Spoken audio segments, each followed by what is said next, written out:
we did really begin to shake the system up. And I think within the Labour government at the time, we did raise the status of social care and the importance of it as a public policy issue. We never got the Treasury to agree to resolve the funding issues though. And if I'm honest, and this is sort of the elephant in the room, they didn't want to address the funding issue. So whenever I said we really have to address this, they say, well, let's have a white paper, let's have a consultation process. The reason was, you all know there's no easy solutions to the cost of the elderly society. Either the state pays more, the individual pays more, the family, or you have an insurance-based system. Social care, and obviously we don't want that in the NHS, we want that to remain free at the point of use under all circumstances. Social care has always been means tested, so that interface is a real challenge. So that's a little bit about the background. Very quickly about devolution. Well, the first thing is, my priority in terms of standing as a candidate is inequality. I mean, my feeling is there has been a real disconnect between growth and social justice across Greater Manchester. There are some parts of Greater Manchester that have prospered over the last 25 years. We're all proud of the renaissance of Manchester as a city. Even those of us that live in Oldham and Bury are reasonably proud of that. But for whole communities, frankly, that's irrelevant. And there's a whole range of people who have not been part of that growth and that progress. And if we're going to have devolution as a progressive project, because for me, I want to be the Labour Mayor of Greater Manchester, which means a focus on social justice, we must recognise that whether it's pay, whether it's child poverty, whether it's access to opportunities for people from working class communities, whether it's accountability and power for citizens in the context of health and social care, there are far too many people who are not getting a fair deal in our conurbation. So that is why I'm focusing on inequality. That is at the heart of my campaign. What do I think the challenges are in terms of health and social care?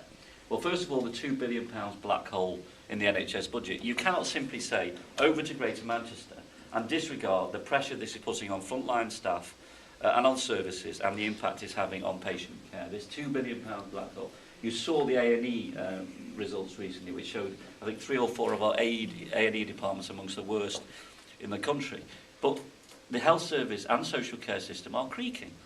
And whilst the government talks about protecting NHS funding, we all know the efficiency savings mean that's a nonsense. And equally, social care is being slashed and burned, and has been year after year. And the levy that was, local authorities are unable to levy this additional 2%, that's going to go, no, it's a drop in the ocean in terms of the scale of demand. Privatisation, I am not prepared to collude with the current government's privatisation agenda in terms of the NHS. If they want us to take full responsibility for this, my view is we have to have much greater level of control over some of those decisions as well. Now, I accept this is very, very complicated and difficult because the government has a very clear agenda. But I am not, I would not be as a mayor, be willing to simply lay down and die and collude with that privatisation agenda.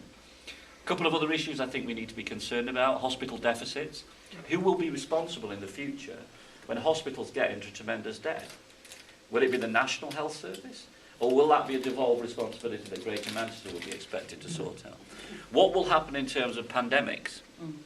Who will be responsible for that? I assume that the government isn't going to leave us in Greater Manchester on our own. But these things need to be, frankly, pretty clear.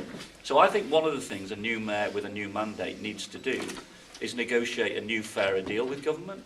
And I think that some of these issues, we need to go back to government in due course and argue our case in quite a significant way if we're not to be set up to fail. Having said all of that, as Joe said, who is, I think, been a realistic sceptic, we have the ability to influence the NHS in a way that under the current government we wouldn't have that capacity if it wasn't for devolution.